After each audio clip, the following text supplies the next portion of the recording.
choice between cocaine or a sweetener called saccharin. They actually prefer to consume the sweetener over the cocaine. Have you ever wondered why the second bowl of cereal is just never as good?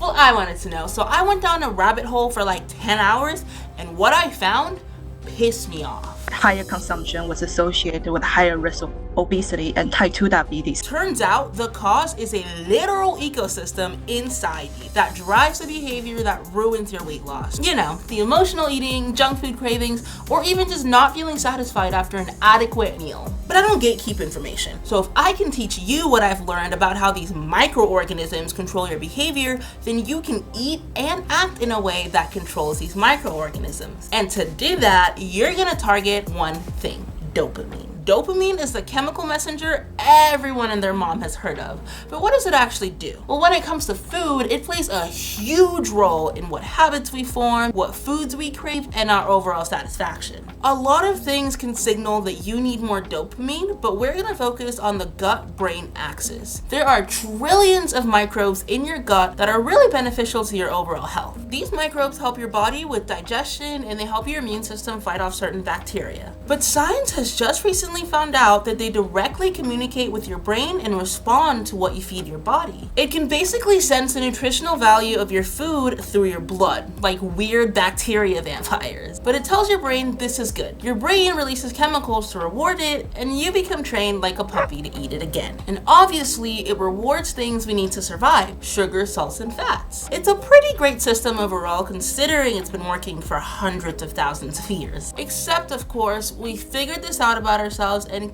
kinda ruined it. In our ancestors' world, where sugar, salt, and fat were far and few between, this was perfect. But today, it's deadly. Carefully engineered combinations of salt, sugar, fat, and chemicals deliberately designed so you can't eat just one.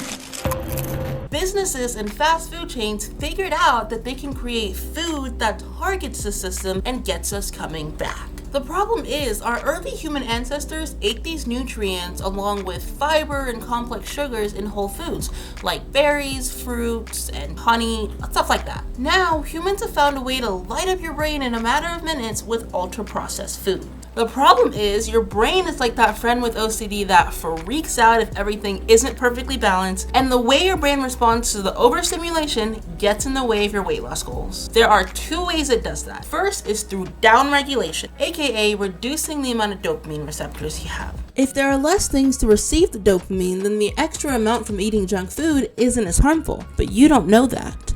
You just think if you just keep eating one more bite, just a little more, you'll get the same euphoric feeling you got a couple months ago. You're chasing an impossible high. Fun fact, that also happens in addictions like gambling. To sum it up, the more junk food you eat, the higher the tolerance you build. Your brain has adjusted to rewarding you for abnormal foods, so what does that mean for regular whole foods? Well, it's not great. That's part of the reason why eating a plain salad or fruit is not comparable to eating a chocolate cake per se. The little amount of sugar and fats in processed foods isn't close to comparable to the readily available stuff your brain is used to. As a result, you're a lot less likely to crave it, choose it, or be satisfied by it. You're probably sitting at home like, fuck, I've already ruined my brain, so I'm just destined to be fat. Well, I say nay. Combinations nature never intended.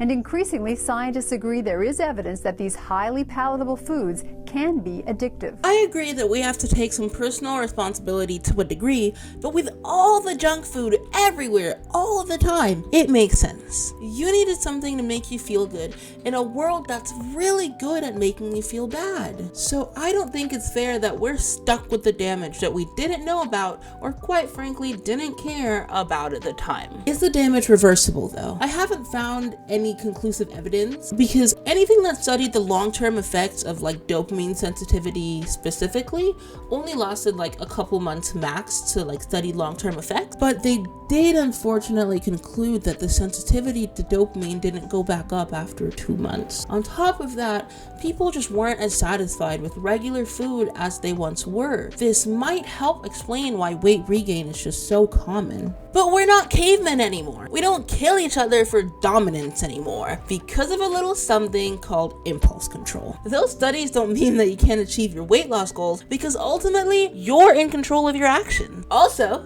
good news, while I don't know if downregulation can be solved.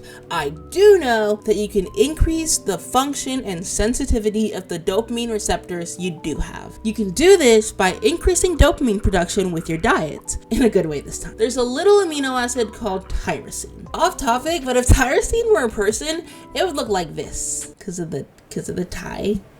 I don't know. Anyway, tyrosine is a little dude that helps your brain produce dopamine, meaning you can get your dopamine levels up through tyrosine-rich foods like bananas, almonds, chickens. There's a wide variety. You can also eat foods rich in vitamins and minerals like vitamin D and magnesium to help support dopamine production. If you want to go another route, you could try dopamine boosting activities like exercise, that hobby you really like, music, or quite simply go on your hot girl walk. Bottom line, you don't need food to get that dopamine rush your brain craves. These ways definitely aren't as easy as a McDonald's drive-thru, but you'll be so much happier. Now, please don't think all your problems will be fixed with a walk. Obesity is a neural behavioral problem, meaning, well, what it sounds like. It's a brain and behavior problem, multiple parts of your brain. This is a very complex issue, and this video is only talking about a small part of food-related reward mechanisms. I just found this stuff kind of interesting, and I hope I've helped answer something that you've always wondered about. I'm losing 100 pounds, which is a cliche number, I know,